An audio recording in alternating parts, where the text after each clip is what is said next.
أعوذ بالله السميع العليم من الشيطان الرجيم بسم الله الرحمن الرحيم وبه نستعين إنه خير ناصر ومعين رب صل على محمد وآله الطيبين الطاهرين. Notre échange de théologie, Inch'Allah, ce jour-là, Inch'Allah, aujourd'hui, j'aimerais bien avancer avec la question de miracle de prophète, du prophète. Quels sont les miracles de notre noble prophète, salawatullah wa salamu alayhi. Parmi les miracles, ou même, on peut dire, le plus important des miracles de notre noble prophète, c'est Al-Qur'an al-Karim. Aujourd'hui, on va, Inch'Allah, parler de ce point. Sayyid al-Hakim, rahmatullah alayhi, dans son livre, il développe un des points qu'il développe par rapport au Qur'an al-Karim. Je pense que c'est quand même original, c'est-à-dire ce n'est pas vraiment répété chez les autres théologiens ou écrivains sur le kalam, ilm al-kalam. C'est quand même, je trouve que ce point est spécial. Je vais, Inch'Allah, tout à l'heure le mentionner. Comme vous le savez, là, c'est l'introduction. Après, je mentionnerai les points. Inch'Allah, on avance avec les argumentations de l'auteur. Tout d'abord, comme vous le savez, les miracles, nous avons deux sortes. Nous avons des miracles qui sont, par exemple, temporaires, on peut dire, c'est-à-dire des miracles effectués par un prophète dans un temps précis, une époque précise. Par exemple, le miracle du prophète Moussa, le miracle du prophète Isa. Ça, c'est des miracles qui se sont déroulés il y a pour prophète Isa à peu près 2000 ans, peut-être un peu plus, un peu moins, ça dépend de la naissance réelle de notre de prophète Jésus, salawatullah wa salamu alayhi. Pour le prophète Moïse, plus que ça. En tout cas, c'est des miracles qui se sont déroulés et qu'aujourd'hui, un historien, il dit on ne sait pas, tout ça, c'est des histoires. Il ne croit même pas, et il n'y a pas de trace en tout cas. On ne va pas retrouver les traces de ce qui s'est passé pour le prophète Moussa lorsqu'il a traversé le Nil. Ou on ne va pas trouver des traces de ce qu'il a fait comme miracle, Jésus, alayhi salam. Par contre, il y a des miracles. Est-ce qu'il y a des miracles? On va dire le miracle du prophète, le Coran, c'est un miracle qui continue à exister finalement. C'est pour ça qu'on l'appelle Al-Khalida. Al-Khalida, c'est-à-dire c'est éternel, c'est-à-dire le miracle qui est toujours là. Ce n'est pas parmi les miracles qui se sont déroulés il y a quelques années ou centaines d'années ou milliers d'années, et puis après, il n'y a plus de traces.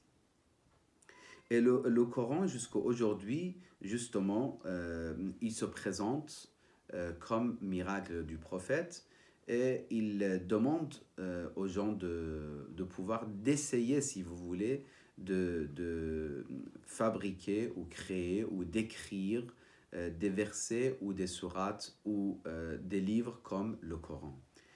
Dans les versets coraniques, nous avons d'innombrables versets qui font allusion à ce point. Inch'Allah, rapidement, je vous donne quelques-unes, Inch'Allah. Am yaquluna aftarah, bismillah ar-Rahman ar-Rahim. Am yaquluna aftarah, qul fa'tu bi'ashri suwarin mithlihi muftarayat. S'ils disent que Muhammad sallallahu alayhi wa sallam avait inventé le Coran, dis-leur, fa'tu bi'ashri suwarin mithlihi. Amenez 10 sourates comme les sourates de ce Coran, si vraiment vous dites que c'est des paroles créées par Muhammad ou fabriquées par Muhammad. Et demandez le secours et l'aide de qui vous voulez si vous êtes véridique, si vous avez la vérité. Dans d'autres versets, dans d'autres versets, Allah subhanahu wa ta'ala, surat Yunus, verset 38, il dit qu'il amène une sourate. Bisuratin, même pas la peine 10 sourates par exemple.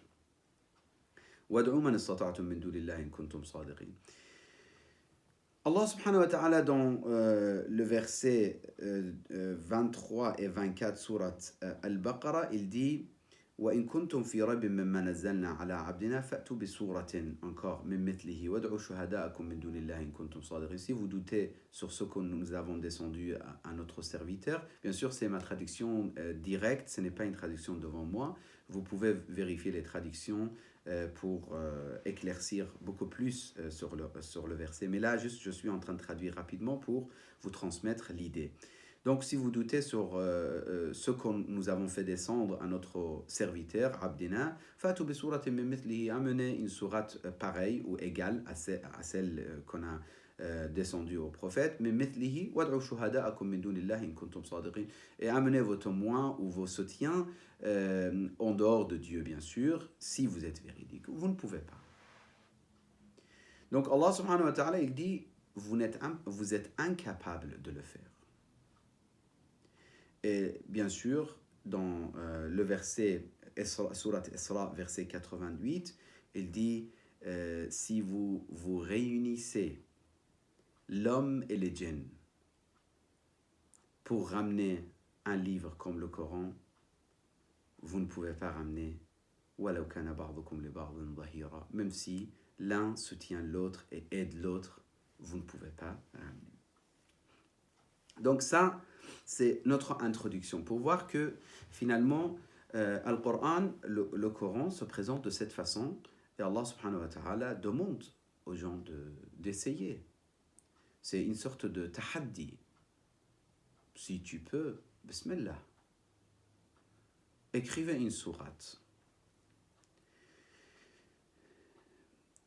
Là, justement, comme je vous ai promis, Sayyid al-Hakim, rahmatullah alayh, il dit, pour commencer en fait ses développements sur le fait que le Coran est considéré vraiment un miracle de notre noble prophète, il dit, premier point, parmi les raisons ou l'argument qu'il donne, il dit le fait que le prophète s'appuyait ou prônait le Coran comme argument fort pour la véracité de son appel vers Allah subhanahu wa ta'ala. Là, si vous me permettez, je vais développer un petit peu ce qu'il a dit pendant 3 pages apparemment, mais je vais essayer de résumer. Il dit, le prophète, il présente un livre au milieu des gens de l'Arabie de l'époque, époque pré-islamique, où il y a beaucoup d'ignorance, mais il y a beaucoup d'éloquence aussi dans les propos, dans les paroles, il y a les poésies, il y a, etc. Et il considère le Coran comme argument fort pour faire avancer son appel, en sachant qu'il est dans une région pleine de, si vous voulez, mécréance et hypocrisie, et problèmes, etc. Et il est entouré de 2 peuples, les Perses et les Romains, et puis entre les 2 peuples, 2 grands peuples, 2 grandes civilisations. Le prophète, il est là dans les pays de Hijaz, avec un peuple qui n'est pas comparable au niveau de civilisation, même si une partie de ces régions, il était quand même sous l'autorité des autres pouvoirs, mais en tout cas, c'était vraiment au niveau de civilisation beaucoup plus en retard dans beaucoup d'aspects. Mais le prophète, il vient avec le Coran comme si c'est le moyen pour la réussite absolue. C'est quand même étonnant. Quelqu'un, il vient avec bâton qui fait des miracles, ça c'est normal. Quelqu'un, il vient avec, je ne sais pas, un chameau qui fait des miracles, ou une bague qui fait des miracles, ou avec le fait qu'il parle avec les animaux, ou que le vent, il est à son service, etc. Tout ça, c'est des miracles. Mais là, ce n'est pas ce genre de ce genre de miracle, plutôt, il vient avec un Coran, un livre. Et il se met devant toutes ces civilisations et devant tous ces peuples en disant, venez, suivez-moi, je suis le prophète de Dieu. Et j'ai le miracle. C'est quoi votre miracle? C'est le Coran. en sachant que le prophète, il ne voulait pas avoir des soutiens en, en étant insincère ou en étant hypocrite avec les gens de Hijaz. Du tout. Il voulait être 100% honnête, il ne voulait pas être malhonnête. C'est pour ça l'histoire nous relate que Bani Amr, ils sont venus vers le prophète, grande tribu, ils ont dit si on te soutient et que tu gagnes, on sera tes successeurs. Il a dit ça c'est Allah qui le décide, c'est pas vous. Donc le prophète, il n'était pas là pour ramasser des gens et de dire soutenez-moi, moi, et après, oui, il n'y a pas de problème, etc. Même lorsqu'ils ont voulu tuer le prophète, l'histoire de Aqaba, je suis en train de traduire une partie de cette histoire, les compagnons du prophète, et il faut savoir qui sont ces compagnons, apparemment 14 personnes qui ont voulu vraiment tuer notre noble prophète, avec l'histoire de Aqaba, le prophète, il a su c'était qui. Et un des compagnons du prophète, il a dit, mais pourquoi tu les tues pas, ya Rasulallah? Il a dit, je les tue pas parce que déjà, je ne veux pas être celui qui tue ses compagnons au début de tuer mes compagnons. Et puis les gens, ils ont cette vision que c'est un prophète de pouvoir, c'est lui qui cherche le pouvoir, donc il y a des dangers, donc on se débarrasse, on élimine. Non, le prophète, il a le miracle d'Allah subhanahu wa ta'ala avec lui, Allah le soutiendra, et c'est pas la peine de tuer ces hypocrites. Et ces hypocrites, il y a quelques-uns qui ont resté après le décès du prophète, ils ont posé beaucoup de problèmes. Ala kullan, ça, c'est parmi la sagesse divine aussi. Peut-être c'est quelqu'un qui pose la question pourquoi il ne les a pas tués. C'est des hypocrites qui vont poser des problèmes. De toute façon, on est venu dans ce bas monde pour être tamisé, pour être testé, pour passer des arguments, pour passer des épreuves, désolé. Donc, parmi les épreuves, c'est de savoir choisir. Là, nous sommes dans les jours de martyrs de Fatima az-Zahra, alayhi salam. Moi, je m'adresse à tous les frères et sœurs sunnites. Avec tous mes respects, je leur dis une phrase. Je leur dis, grâce à Fatima, vous pouvez comprendre l'histoire. Et grâce à Fatima, vous pouvez choisir la vérité. Et grâce à Fatima, vous pouvez distinguer entre le bien et le mal. Parce que Fatima, alayhi salam, il est bien mentionné dans le Sahih al-Bukhari et même Muslim, le hadith de Rasulullah qui dit Fatima est une partie de moi. Et les vertus de Fatima, Allah est satisfait de la satisfaction de Fatima et il est en colère de celui que Fatima est en colère contre lui. Et donc ce hadith, et puis après Fatima alayhi salam, clairement toujours dans Sahih al-Bukhari, il dit je suis en colère contre telle et telle personne dans l'histoire. Donc Fatima alayhi salam, elle peut c'est parmi les meilleurs des bienfaits d'Allah subhanahu wa ta'ala de connaître la vérité, et Fatima salamullah alayha, elle peut nous aider pour connaître la vérité. Ala kullan, le prophète n'a pas voulu tuer les compagnons, même s'il savait que c'est des hypocrites et qu'ils ne sont pas sincères avec lui. Bien sûr, ici, je suis obligé, ce n'est pas notre sujet, mais rapidement aussi, nous, dans le chiisme, en tout cas, ce que je comprends modestement, on ne crée pas la haine contre telle et telle personne, pas du tout. Nous, on rejette celui qui a été rejeté par Dieu, et ça, c'est fondamental. Sinon, on n'est pas des musulmans. Dans l'islam et même dans le christianisme, même s'ils le disent autrement, ils disent le christianisme c'est que l'amour, c'est pas vrai. Le christianisme aussi, il y a des rejets. On rejette certains, on refuse les vices et on accepte les vertus. C'est dans toutes les religions, même chez les athées, c'est la même chose. On rejette l'injustice, on accepte la justice. Donc, aimer et détester, c'est quelque chose de normal. Il faut aimer et détester. Tu ne peux pas dire, moi j'aime tout le monde. C'est comme si tu dis j'aime tout le monde, ça veut dire les injustes qui ont tué des millions dans la Première ou Deuxième Guerre mondiale, vous les aimez. C'est impossible. Ala kulli hal, donc dans le chiisme, c'est très important d'éclaircir ce point. Allah subhanahu wa ta'ala, à travers le Coran et les hadiths de Ahl al-Bayt, nous a fait comprendre qu'il y a des gens qu'il faut aimer, il y a des gens qu'il faut ne pas aimer justement. En tout cas, on revient vers le miracle de notre noble prophète. Avec tout cela, le prophète, il présente quand même, avec tous ses soucis, les problèmes, la difficulté, son miracle par excellence, le Coran. Donc, il dit l'auteur, فَلَوْلَا أَنَّهُ صَلَّى اللَّهُ عَلَيْهِ وَسَلَّمَ قَدْ عَرِفَ عَظَمَةَ الْكَلَامِ الَّذِي جَاءَ بِهِ. S'il ne savait pas, s'il ne voyait pas la grandeur et le pouvoir du Coran, comment il pouvait prétendre que voilà le miracle que je vous ai ramené? Sinon, les gens ils vont se moquer de lui.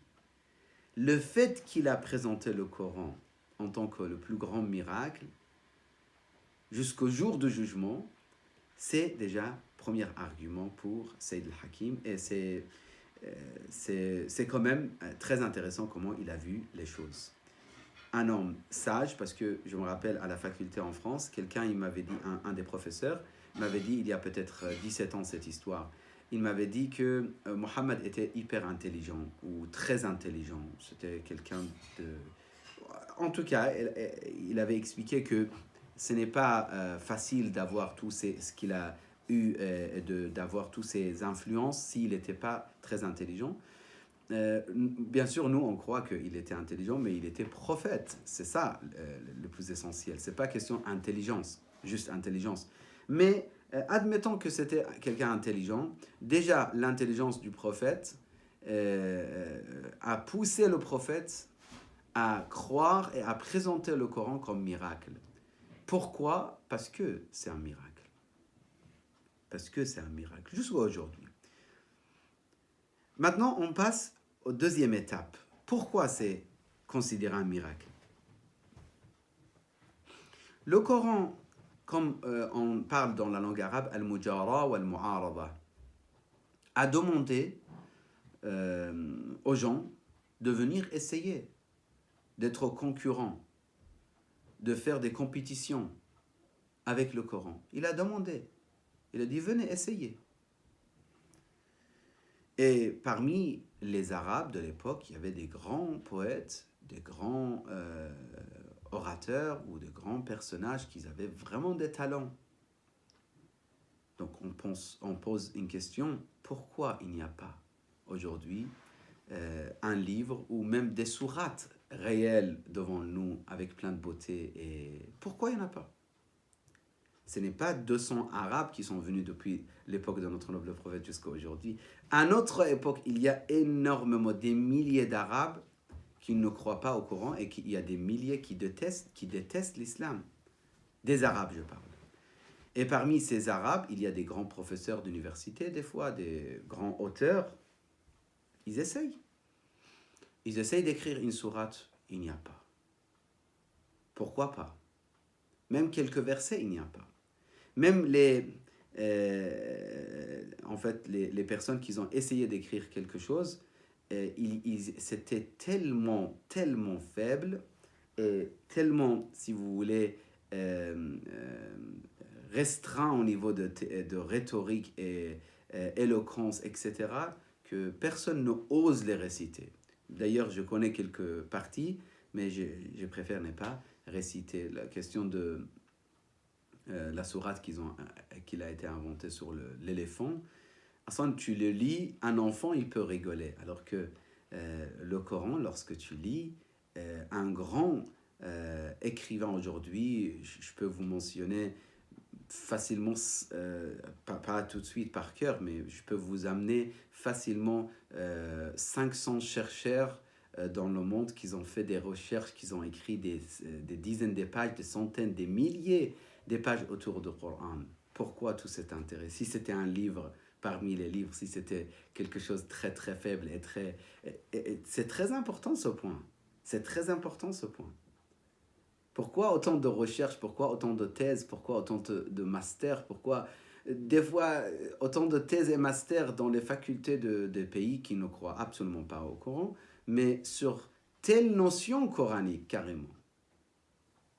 Mais on ne retrouve pas ce genre de thèses et des écrits sur tel livre qu'il a été inventé par tel chrétien ou tel musulman qu'il a prétendu d'être musulman, et après il a inventé telle et telle religion sans mentionner les religions. On ne voit pas des recherches autant. Peut-être il y a des gens qui s'intéressent. Ils disent voilà, je vais étudier aussi le livre de tel savant en Shiraz qu'il a écrit tel livre et il a dit c'est le livre après le Coran.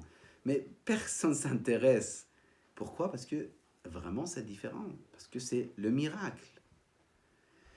C'est pour ça les Arabes de l'époque, ici c'est le Hakim, il mentionne quelques-uns. Par exemple, il dit Hisham ibn al-Hakam, il dit Ijtama ibn Abi al-Awja. Hisham ibn al-Hakam rapporte qu'il y a plusieurs personnes, que je vais vous mentionner les noms, Ibn Abi al-Awja, Abu Shakir al-Daysani, Abd al-Malik al-Basri ou Ibn al-Muqaffa. Ils se sont réunis autour de Kaaba, à côté de Kaaba, pour se moquer des pèlerins. Et ils se moquaient du Coran. Et puis Ibn Abi al-Awja, il dit venez, chacun de nous il prend un quart de Coran pour le contredire. Et l'année prochaine, on se retrouve ici. L'année prochaine, ils viennent. Le premier, il dit je vous dis la vérité, j'étais en train de faire ce que j'ai promis de faire, mais il y a un verset de Coran qui m'a totalement bouleversé. فَلَمَّا اسْتَيْأَسُوا مِنْهُ خَلَصُوا نَجِيًّا. Vraiment, c'est un des versets très très spécial en tout cas. Lui, il dit Surat Yusuf, verset 80.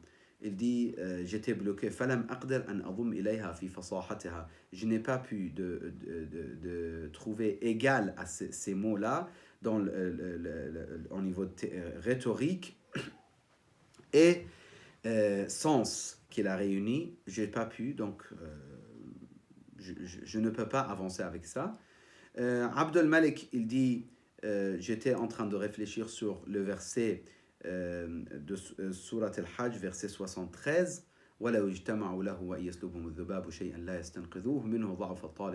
Vraiment, c'est magnifique ce verset aussi. Vous pouvez le lire, donc Surat al-Hajj, verset 73. Lui aussi, il dit moi, je n'ai pas avancé. Le troisième, Abu Shakir, il dit j'étais bloqué sur le verset 22 de Surat al-Anbiya, lorsque Allah il dit لو كان فيهما آلهة إلا الله لفسدتا. Et Ibn al-Muqaffa, il dit j'ai été bloqué sur Surat Hud, verset 44. Ça, c'est parmi les versets très très forts au niveau rhétorique, qu'il résume l'histoire de Noé en 2 lignes, carrément. وقيل يا أرض ابلعي ماءك ويا سماء أقلعي وغيض الماء وقضي الأمر واستوت على الجود وقيل بعدا للقوم الظالمين. Incroyablement magnifique ce verset. Alors, peut-être quelqu'un qui nous écoute, il dit mais vous croyez c'est normal que vous voyez la beauté. Justement, je vous dis, j'ai rencontré des personnes qui ne croient pas au Coran personnellement. J'ai lu le Coran devant eux, plusieurs personnes. Il y avait des juifs, même je peux préciser, à Paris, dans l'église, il y avait des rencontres interfaith, entre les religions. Donc, j'avais récité le Coran. Il y avait des juifs qui m'ont dit c'est magnifique les mots. Et lorsqu'ils voient la traduction, ce n'est pas la même chose, bien sûr. La traduction est la vérité de texte. Mais ça les a touchés énormément. Il y a des chrétiens qui m'ont dit exactement la même chose. Et il y a des gens athées qui font des études. Il y a des gens athées qui font des études sur le Coran, la beauté du Coran. Et même avec mes oreilles, j'ai entendu des grands professeurs d'université qui disent la beauté du Coran. Surtout, ils insistent sur la partie 30, juz 30 du Coran. Ils disent c'est une beauté vraiment extrêmement magnifique, le Coran, et surtout les sourates de la fin du Coran, etc. Ça, je parle vraiment en dehors de l'islam, en dehors de l'école de Ahl Bayt. C'est pour ça, l'imam al-Sadiq alayhi salam, juste après cette discussion entre les quatre, il passe, Hisham al-Hakam, il dit, imam al-Sadiq, il passe devant les quatre à côté de Kaaba et il récite ce verset. قل لئن اجتمعت الإنس والجن على أن يأتوا بمثل هذا القرآن. Si les gens et les djinns ils se réunissent pour ramener un livre comme le Coran, لا يأتون بمثله, ils ne peuvent pas ramener. ولو كان بعضهم لبعض ظهيرا. Surat al-Isra, verset 88, si quelqu'un s'intéresse pour voir. طيب, c'est pour ça on peut rajouter un autre point, si vous voulez, que même les propos de notre noble prophète et la famille de notre noble prophète, Ahl al-Bayt alayhimus salam, ils ne sont pas comme le Coran. C'est pour ça il fait ce remarque et je trouve très très